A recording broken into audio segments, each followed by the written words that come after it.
लक्ष्मी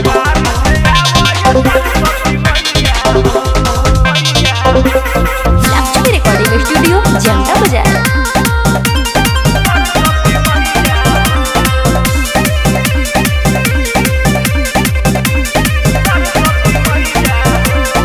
सरस्वती मैया के होते बापू जनवा सुहाग सेवका के दिहे दर्शनवा। ए माई सरस्वती मैया के होते बापू जनवा सुहाग सेवका के दिहे दर्शनवा। कॉपी किताब कलम भइल बारे विद्यार्थी के हो खसहैया हो। बीड़ा बजवैया हंस चढ़वैया पड़ी तोहार पैया हो। चांद के पार से आवो ये सरस्वती मैया हो। बीड़ा बजवैया हंस चढ़वैया पड़ी तोहार पैया हो। चांद के पार से आवो ये सरस्वती मैया हो। ए माई आओ ना।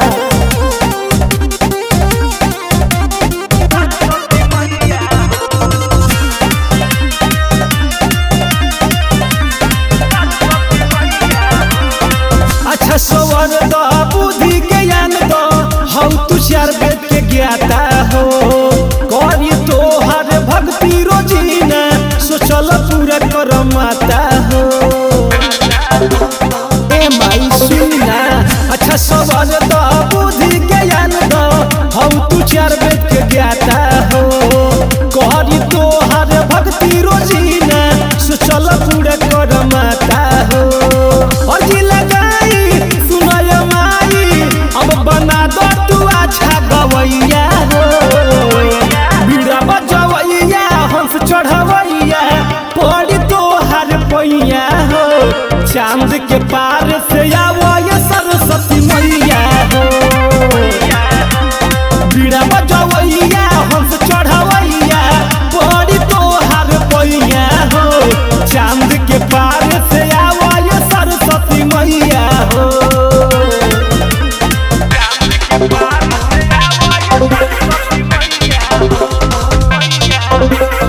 लक्ष्मी रिकॉर्डिंग स्टूडियो जनता बाजार।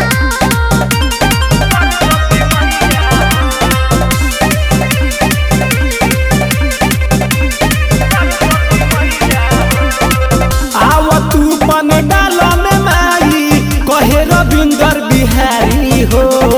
ना तो नौकरी लगाव सरकारी जिंदगी दो तू सवारी हो। ए माई नौकरी लगा दो। आव तू पन डाल में मैया कहे रविंदर बिहारी हो।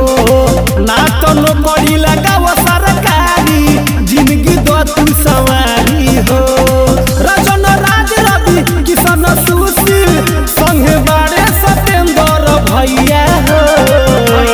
बीड़ा बजवैया हंस चढ़वैया पड़ी तोहार पैया हो।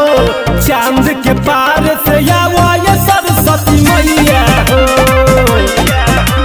बीड़ा बजवैया हंस चढ़वैया पड़ी तोहार पैया हो। चांद के पार से आवो ये सरस्वती मैया हो। ए माई बेटा के पुकार सुनी ना।